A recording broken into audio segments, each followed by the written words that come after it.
오늘 하나님께서 우리에게 주신 말씀은 신약성경 요한복음 1장 10절에서 14절까지 말씀입니다. 우리 성서 정과에 따른 본문은 18절까지인데 우리 14절까지만 한 절씩 돌아가면서 교독하겠습니다. 그는 세상에 계셨다. 세상이 그로 말미암아 생겨났는데도 세상은 그를 알아보지 못하였다. 그가 자기 땅에 오셨으나 그의 백성은 그를 맞아들이지 않았다. 그러나 그를 맞아들인 사람들, 곧 그의 이름을 믿는 사람들에게는 하나님의 자녀가 되는 특권을 주셨다. 이들은 혈통에서나 육정에서나 사람의 뜻에서 나지 아니하고 하나님에게서 났다. 같이 그 말씀은 육신이 되어 우리 가운데 사셨다. 우리는 그의 영광을 보았다. 그것은 아버지께서 주신 외아들의 영광이었다. 그는 은혜와 진리가 충만하였다. 아멘. 네. 한 주간도 평안히 잘 지내셨나요? 네, 우리 예배 가운데 주실 하나님의 은혜를 기대하며 함께 나가겠습니다. 오늘 말씀은 그가 자기 땅에 오셨으나 라는 제목이에요. 제목만 보면 뭔가 반전이 있을 것 같죠? 그가 자기 땅에 오셨으나 뭔가 제대로 안 된 것 같은 그런 느낌이 들잖아요. 근데 사실 맞아요. 우리가 신앙 고백을 통해 고백한 것처럼 예수님은 이 땅에 오셨지만 이 세상 사람들은 예수님을 받아들이지 않았고 그것 때문에 예수님이 죽으셨어요. 근데 그걸로 끝이 아니에요. 끝이 아니라고 이야기하는 게 오늘 우리가 읽은 요한복음의 핵심입니다. 이게 제일 중요해요. 예수님이 오셔서 반대를 당하시고 죽으신 건 맞지만 거기서 끝이 아니다. 이 요한 공동체의 고백 속에는 이 끝 다음에 위대한 일이 남아있는데 그게 뭔지 우리가 오늘 말씀을 통해 한번 살펴보려고 합니다. 지난 12월 첫째 주에 제가 제주도에 갔었죠. 우리 식구들도 수요일부터 내려와서 같이 있었고, 목요일부터 내려와서 같이 있었고, 그곳에서 되게 많은 지역을 방문했어요. 먼저는 사랑 숨결교회라는 데를 방문했습니다. 처음엔 그 교회 이름을 듣고 사랑 숨결? 뭐 좀 이렇게 어색했어요. 그래 갔더니 상가교회예요. 근데 규모가 작지는 않고 상당히 큰 교회였습니다. 한 층이 꽤 넓은데 그걸 전체를 다 쓸 정도로 꽤 큰 교회였어요. 그리고 그곳 담임 목사님이 이제 71세가 되셔서 은퇴하실 때가 됐는데 그 당신의 평생의 사역을 정리하면서 엑기스들을 우리한테 한 30-40분 동안 강의를 해주셨어요. 어떤 일들을 했는지 소개했고 그 소개를 통해 제가 배웠던 건 연대가 진짜 중요하구나라는 걸 배웠습니다. 함께 연대하는 거. 개척하면서 지금까지 제주 사랑 선교회라는 걸 만들어서 매주 월요일마다 있는데 벌써 10수년이 지날 동안 지금까지 한 주도 쉬지 않고 제주 사랑 선교회 모임을 가졌대요. 뭐 어떨 땐 누가 빠지기도 하고 이랬지만 이 모임 자체가 없어진 적은 없었다는 겁니다. 근데 이 모임이 뭐냐면 그 동네 목회자들이랑 모여서 노는 모임이에요. 그러니까 월요일이면 놀 사람들은 무조건 나갔고 하루 종일 노는 거예요. 이분이 강조한 연대는 다름이 아닌 이 섬 생활에 지친 사역자들을 위로하는 거였습니다. 이 제주 사람들은 육지에서 온 사람들을 좀 배척하나 봐요. 그러니까 오래도록 자기들과 있지 않을 거라는 이런 그 삶의 경험이 있었던 거죠. 뭐 문제 생기면 그냥 육지로 휙 떠나버리고 뭔가 자기들이랑 안 맞으면 다 정리하고 돌아갈 곳이 있잖아요. 근데 이 제주 사람들은 여기가 자기들의 육지니까 돌아갈 곳이 없는 거예요. 그러니까 이 육지 사람들은 와서 지 할 거 하다가 돌아가는 사람 이런 생각이 좀 있다는 거예요. 그래서 육지에서 온 사람들을 뭐 친절하게 환대도 하지만 끝까지 잘 안 믿는다 그래요. 그래서 15년, 20년은 있어야 이제 우리 사람이구나 라고 생각을 한다는 겁니다. 근데 이 얘기를 들으면서 제가 딱 놀랐던 거는 선교지에 간 선교사들이랑 똑같은 상황이에요. 선교지에 가면 말도 다르고 문화도 다르고 아프거나 문제 생기면 바로 한국으로 가잖아요. 그러니까 그 외국인들이 우리한테 마음을 열 수가 없는 거죠. 선교사들에게. 언어는 같지만 소통이 안 되는 걸 보니 선교지와 똑같은 상황이구나. 근데 선교사들이 몇 년 동안 사역하다 보면 뭐 정신분열도 오고 심한 우울감에 빠지는 경우들이 많거든요. 너무 고립된 생활을 하다 보니까. 그 지난주에 한상원 목사가 와갖고 이야기하는데 여긴 전기가 잘 안 들어오니까, 그리고 적도 부근이라 1년 내내 계절이 똑같아요. 그러니까 저녁 6시면 해지고 아침 6시면 해 뜨는 게 그냥 몇 년간 반복되는 거예요. 그럼 이게 우울하고 힘들고 뭐 할 게 없으니까 너무 심심한 거죠. 6시 넘으면 동네 사람들하고 전화 통화도 못 한대요. 아무도 받지도 않고 뭐 받아도 만날 수도 없기 때문에 그 6시부터 다음날 6시까지라는 이 긴 시간 동안 되게 무료하게 보낸다는 거예요. 그 선교지에 있는 선교사님들이 그거를 견디지 못하고 이게 힘들어지는 경우가 많은데, 제주도에서 목회하는 분들도 비슷하다는 거죠. 그래서 제주 사랑 선교회는 목사님들하고 모여서 이것저것 얘기도 하고, 정치 얘기, 경제 얘기, 축구, 뭐 축구를 아주 열심히 한다 그래요. 뭐 다양한 활동들을 하면서 우리가 살아있구나 이거를 느낀다는 거예요. 그리고 이 얘기를 듣다가 한 교수님 생각이 났는데, 제가 학부 때 조직신학 가르쳐 주던 선생님이었어요. 우리 출판사에서 책을 2권이나 내신 분입니다. 이승갑 교수님이라고. 이분이 미국의 드류에서 동부에서 공부를 하는데, 이 유학생의 생활이라는 것도 되게 공고한가 봐요. 그러니까 돈을 벌어야 되니까 아내는 나가서 일주일 내내 뭐 네일샵 이런 거 일하고 밤늦게 오고, 이분이 또 아들만 셋이에요. 이 애들을 케어하면서 공부하고, 학교 앞 잔디밭에다 풀어놓고 자긴 도서관 가 있고, 뭐 주말 되면 교회 사역하고, 이게 도무지 재미라고는 없는 삶을 사는데, 한 달에 한 번 정도 유학생들끼리 모여서 축구를 했대요. 그러면 축구를 해야 되잖아. 근데 그냥 공만 뻥뻥 찬다는 거예요. 뻥 차놓고 저 공을 하염없이 바라보면서 눈물을 주룩주룩 흘렸다는 거죠. 근데 누구도 공을 주스러 갈 생각을 안 하고 다 그 공만 쳐다보고 있더라는 거예요, 이 유학생들이. 그러니까 타지 생활하는 사람들의 괴로움, 그 어려움을 뭔가 함께 공감하고 해소해 줄 필요가 있다, 이런 이야기를 하시면서 제주사랑선교회가 그동안 이 일을 잘 해왔고, 나는 은퇴하고 가면 이 교회에 손 뗀다, 일절 타치 안 할 거다. 근데 딱 한 가지만 후임 목사한테 부탁할 거다. 당신이 제주사랑선교회에 가입을 하든 안 하든 상관이 없습니다. 하지만 일주일에 한 번 요 공간, 교육관, 그 앞에 있는 공간 하나만큼은 제주사랑선교회를 위해서 쓸 수 있도록 허락해 주십시오. 이 부탁 하나 말고는 후임자한테 아무것도 요구하지 않는다고 하고 이제 은퇴를 한다는 거예요. 저는 이 목사님의 사역이 너무 귀했다고 봅니다. 뭐 에큐메니칼, 연대, 교회 연합 일치, 뭐 신학, 이런 거창한 얘기들을 많이 하는데, 사실 지역에 있는 목사들끼리 서로 위로하고 서로 사랑하면서 하나를 이루어가는 모습, 이것만큼 우리 현실에서 필요한 게 있을까, 이런 생각을 해보게 됐어요. 첫째 날은 여길 갔습니다. 그리고 마지막 뭐 중간에 4.3도 가고 뭐 여러 군데를 들렸는데, 마지막 날에는 제주도 1등 교회, 제주도에서 가장 큰 교회, 특별히 효린의 민박 이후에 거의 1000명 가까운 성도가 늘어난, 제주도로 내려오는 사람들이 워낙 많으니까 와서 교회는 다녀야 되잖아요. 그래서 큰 교회를 찾으니까 이 교회가 제일 크고 좋은 거예요. 건물도 너무 멋있어요. 그냥 서울에 있는 그 어떤 교회보다 멋있어요. 그 교회에 가서 이 목사님의 얘기를 듣고 점심 대접을 받았습니다. 아주 융숭한 대접을 받았어요. 1인분에 10만 원 가까운 장어 요리를 먹었습니다. 그리고 그 교회 담임 목사의 목회 에피소드들, 뭐 이런 걸 몇 가지 들었는데, 재미도 있고 말씀도 너무 잘하시고 우리에게 유익이 됐어요. 그러니까 결국은 믿음으로 하나님이 복을 주셔서 모든 교회의 빚 문제, 건축 문제 이런 게 원활하게 해결됐다, 이런 류의 이야기였어요. 다 감동했죠.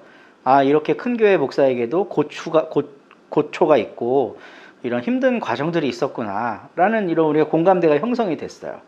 근데 밖에 나오면서 교회를 다시 딱 돌아보는데, 교회에 엄청나게 크게 현수막이 하나 걸려 있는 거예요. 대림절 기간이었잖아요. 대림절 메시지가 거기 기록되어 있는 겁니다. 뭐라고 기록되어 있는지 아세요? 말구유. 네, 말구유에 오신 예수님.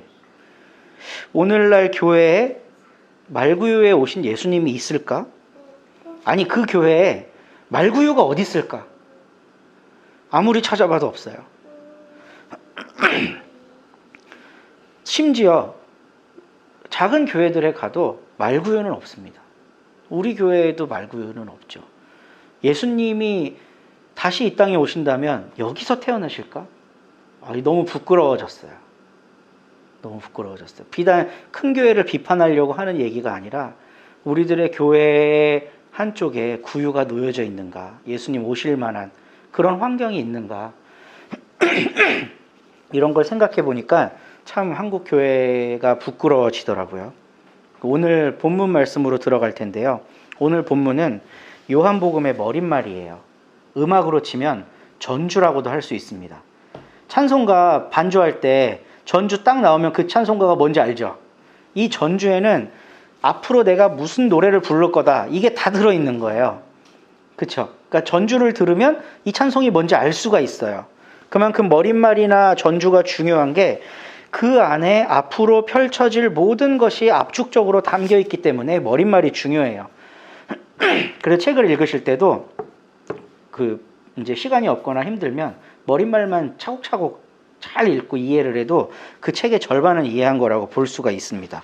근데 오늘 본문의 이 머릿말에는 하나님과 말씀이 그 본질에서 하나라는 것을 강조하면서 생명과 빛이 그 말씀 안에 있었다라고 말합니다. 이제 요한복음 1장 1절에서 9절까지를 쭉 읽어보시면 그 얘기가 나오는 거예요. 태초에 말씀이 계시니라 하면서 이 말씀이 빛과 생명 안에 계셨고 이 빛과 생명이 바로 예수님이다. 이거를 1절부터 9절까지 이야기를 하고 있고, 요한이라고 하는 사람은 이게 진짜다라는 걸 외친 사람이라고 설명하는 게 1절에서부터 9절까지의 이야기예요. 그러니까 빛으로 이 땅에 오신 예수님은 생명의 원천이고 말씀 그 자체라는 겁니다. 그래서 이 본문에서 그 말을 하고 있진 않지만 논리를 살펴보면 예수가 바로 하나님이다 이거예요. 요한복음 1장 1절부터 9절이 얘기하려고 하는 건 예수가 하나님이야, 이거를 말하고 있는 겁니다. 이 얘기는 진짜 놀라운 얘기예요. 예수가 하나님이다라는 얘기는. 이게 바로 요한복음의 핵심 주제인데, 요한복음 1장 1절을 딱 읽으면 창세기 1장 1절이 떠올라요. 태초에 말씀이 계시니라. 태초에 하나님이 천지를 창조하시니라. 똑같은 시작으로 가잖아요. 이 태초에라는 말을 통해 우리가 창세기를 떠올리듯 이 요한 서신을 읽었던 사람들 혹은 요한복음을 쓴 사람들은 유대의 전통 아래에 있었다는 것을 이야기해 줍니다. 요한복음은 유대적 전통을 가진 공동체에 의해 기록되고 확산되고 재생산된 산물입니다. 그래서 이 본문을 잘 읽어보면 당시 요한 공동체가 처한 상황을 유추해 볼 수가 있어요. 요한복음은 AD 90년경에 기록됐습니다. 그러니까 상당히 성경 중엔 뒤늦게 기록된 거죠. 데살로니가 전후서는 50년 정도에 기록되거든요. 그러니까 데살로니가서랑은 거의 40년, 50년 차이가 나는, 두 세대 가까이 차이가 나는 그 후발 성경이에요. 요즘에 읽으면서 감동하고 있는 제네바 성서 해설이라는 게 있습니다. 성경책이 있는데요. 이거는 장로교의 신학이 담긴 해설책이에요. 이 해설에 뭐라고 기록이 되어 있냐면, 이름이 알려지지 않은 유대인, 유대계가 아닌 그리스도인들에게도 열린 자세를 가진 사람에 의해 요한복음이 기록되었다. 이렇게 이제 쓰고 있더라고요. 그러니까 이름이 알려지지 않은, 요한이라고 우린 이름을 붙였지만 누군지 모른다는 거예요. 분명히 유대인이 썼다는 겁니다. 근데 유대인이 아닌 이방인들에게도 마음이 열려있는 기독교인에 의해 요한복음이 기록됐다. 이렇게 해설을 하고 있더라고요. 이 복음서는 어디에서 기록됐냐면 에베소에서 기록됐습니다. 에베소는 지금 터키의 에페스 지방인데 지중해 동부에 있는 되게 굉장히 큰 도시예요. 그리스 로마 시대 때 찬란한 문명이 꽃피워져 있었고 큰 도서관이 있었던 그런 아주 중심적인 그런 도시였습니다. 그러니까 큰 도시인 만큼 인구도 많이 살았겠죠. 근데 그곳에서 기록된 성경이라는 거는 이제 그리스 문화에 있는 사람들에게도 친숙하고 유대계 사람이었다라는 데 무게를 더 실어줍니다. 그리고 이 해설서에서 중심 낱말을 이렇게 안내를 하는데, 하나님의 아들, 생명의 빛, 생명, 빛, 사랑, 믿음 이런 낱말들을 통해 요한복음의 핵심에 접근할 수 있다고 이야기를 하고 있어요. 이제 요한을 따르던 사람들 이야기를 좀 더 해보면요. 초기 기독교에서, 그러니까 초기 예수님, 초대교회에서 어떤 위기가 찾아왔을까? 초대교회에는 어떤 위기가 있었을까? 먼저 내부적인 면을 보자면 바울 서신에 아주 잘 나타나고 있는데 분열을 경험했어요. 바울이 그러잖아요. 게바파, 아볼로파, 바울파, 그리스도파 이딴 거 다 필요 없다. 뭐 이렇게 얘기를 하잖아요. 이 얘기는 현실 속에서 이미 분열이 시작되어 있었다는 거예요. 어떤 사람은 베드로를 더 선호하고, 어떤 사람은 야고보를 좋아하고, 어떤 사람은 아볼로를 좋아하고, 어떤 사람은 바울을 좋아하는 거예요. 그러니까 이 좋아하는 선호도에 따라서 공동체가 찢어지기 시작합니다. 이거를 현실 교회로 한번 가져와 볼까요? 담임 목사가 있는데 부목사가 새로 왔어. 교인들이 이 부목사를 너무 사랑해. 그럼 어떤 일이 일어날까? 교회가 깨지는 거예요. 그렇게 깨진 대표적인 교회가 지금 우리 노예 안에 있는 한소망 교회입니다. 망원제일교회, 제가 목사 안수 받은 교회인데 여기에 목사였어요. 이 한소망 교회 옛날 목사님이 전도사였어요.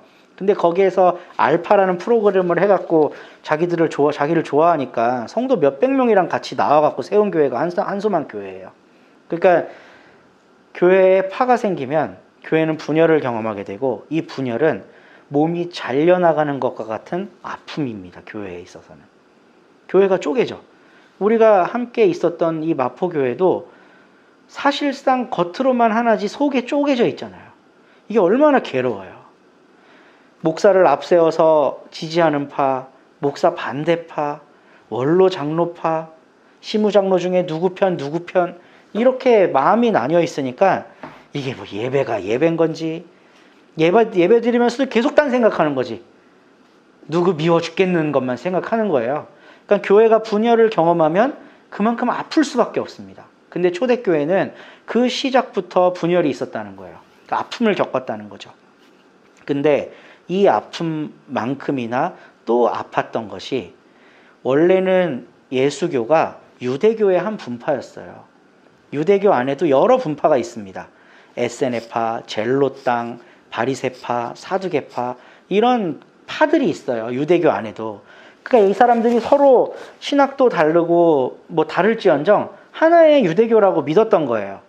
같은 야훼 하나님을 섬기는 유대교. 우리도 장로교가 200개지만 한 하나님을 섬기고 있다고 말하잖아요. 그 기독교 예수 공동체가 나왔을 때 기존 유대교에서 이들을 우리 유대교의 한 분파 이렇게 바라본 거예요. 그러니까 어떤 일이 일어나냐면, 아마 그 명자 이모? 미국에 계신 분, 이분이 교회 나가셨죠. 왜 교회를 나갈까? 이민사회에서. 한국에 있으면 안 갔을 가능성이 매우 높거든요. 이민사회에서 왜 교회를 갈까? 이민자들에게 교회는 경제공동체이자 사회공동체이자 정서공동체이자 교육공동체이면서 종교공동체예요. 이 모든 기능을 다 합니다, 교회가. 근데 이때 당시에도 마찬가지였는데, 그리스 로마 문명 가운데로 퍼져 있었던 유대교 공동체들이 뭐를 중심으로 똘똘 뭉쳤을까? 회당이라는 걸 중심으로 똘똘 뭉쳤어요. 그러니까 바울도 선교를 하러 다닐 때, 뭐 안디옥, 뭐 이런 지역들을 선교하러 다닐 때 딱 가면 제일 먼저 회당을 가요. 회당에 가면 유대교인들이 바글바글 모여 있거든. 그럼 거기서 메시지를 전하면 이게 얼마나 편해요. 그러니까 이 회당이라는 건 본토 유대인들의 정서적 안정감을 제공하고 종교적 일치성을 제공해주고 교육, 경제, 사회 기반 이 모든 걸 다 제공해주는 곳이었어요. 근데 유대교와 기독교가 극적으로 갈라서게 되는 순간이 나오는데요. 이게 AD 70년에 로마가 예루살렘을 칼과 창과 군마로 짓밟은 일이 있거든요. 완전 깡그리 멸망이에요. AD 70년에. 근데 이때 기독교인들은 그 전쟁에 참여하지 않았어요. 왜냐하면 지금 전 세계로 기독교가 퍼져나가고 있는데 이 로마의 비위를 상하게 할 이유가 없는 거예요. 근데 유대교는 예루살렘 성전이 자기 목숨이잖아요. 그러니까 막 그 전쟁에 참여한 사람들이 많았던 겁니다. 그러니까 여기에 대한 입장 차이 때문에 유대교인들이 기독교인들을 극적으로 핍박하게 됐어요. 그래서 어떻게 됐냐? 이제 너네 회당 나오지 마. 오. 이렇게 된 거예요. 오. 회당에 나오지 않으면 아까 얘기했다시피 생업이 끊어지고 경제, 사회, 문화, 교육 다 안 돼요. 종교도 안 돼요, 심지어. 그러니까 이 밖에 나가서 괴로운 삶이 시작된 게 AD 80년 어간부터 이 에베소 지역에 있었던 요한 공동체는 극심한 가난과 고통과 사회적 압박과 종교적으로도 마음 잡을 곳이 없었던 거죠. 내 동족 유대교인들과 같이 회당에서 안식일에 예배 드리는 거, 이거 얼마나 큰 일이에요. 그거를 못하게 하는 거예요, 지금. 내 새끼도 여기 가야 교육을 하고 이 아람어도 배우고 그리스 말도 배우고 이 사회에 적응해 갖고 잘 커서 취직도 하고 할 텐데 이 길이 다 끊긴 거예요. 이 처절한 고립의 상황 속에서 이 사람들은 무언가를 붙잡을 게 필요했던 거죠. 이 붙잡을 게 바로 예수였던 거예요, 이 사람들에게.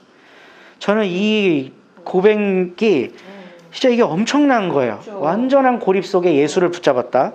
그냥 우리가 이렇게 편한 생활 가운데서 아, 예수는 내 그리스도입니다. 내 죄를 용서해 주셨습니다. 예수 때문에 나는 행복합니다. 이러는 거랑은 이게 질적으로 다른 고백인 겁니다. 모든 게 끊겨 있는 이런 상황 속에서 회당에서 쫓겨난 요한 공동체는 갈 곳이 없었습니다. 이들의 삶은 척박하고 황량했고 이들이 붙잡을 거라고는 예수 하나뿐, 아니 예수를 붙잡는 게 아니라 예수를 통해 하나님과 합의를 이루는 거 말고는 이 사람들이 기댈 곳이 없었던 거예요. 그래서 요한복음 1장 1절에서 9절은 예수 안에서 살아서 역사하시는 하나님의 말씀에 대해 일단 밑밥을 깔아요. 그 예수가 바로 하나님이다, 이렇게 앞에다가 얘기를 하는 거예요.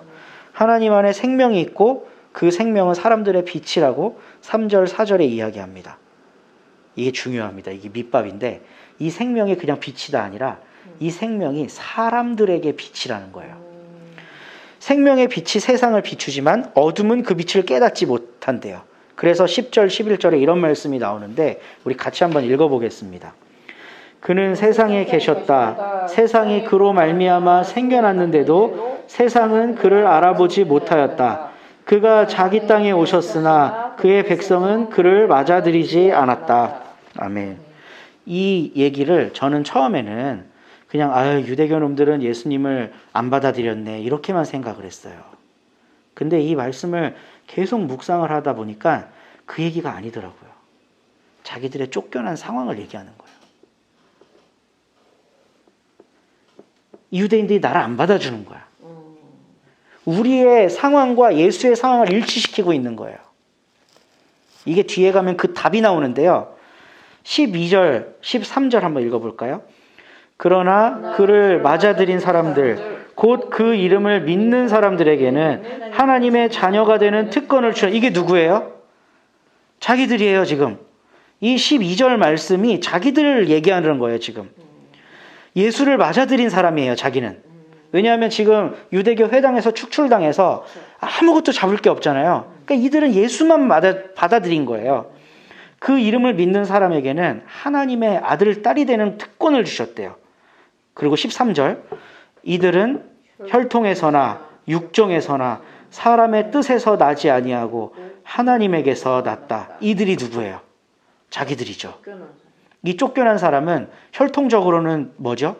유대인이에요. 육적으로도 유대인이에요.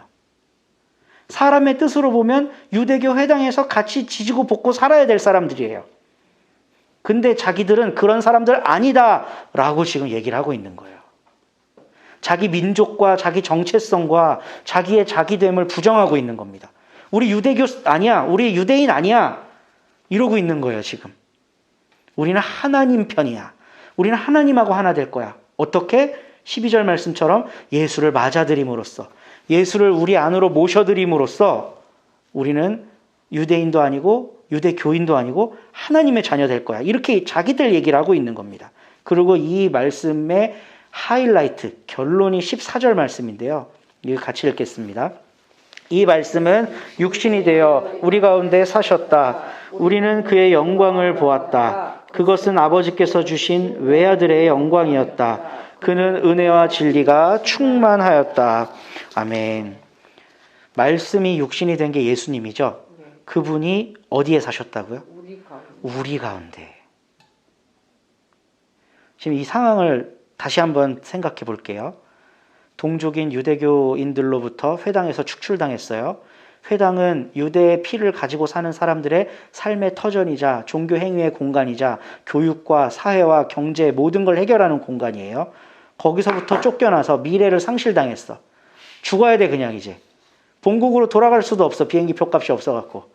이런 상황 속에 이 사람들이 우리 가운데 예수가 계시기 때문에 우리는 혈통이나 육정으로 난 것들하고 다르다. 우리는 하나님의 자녀다.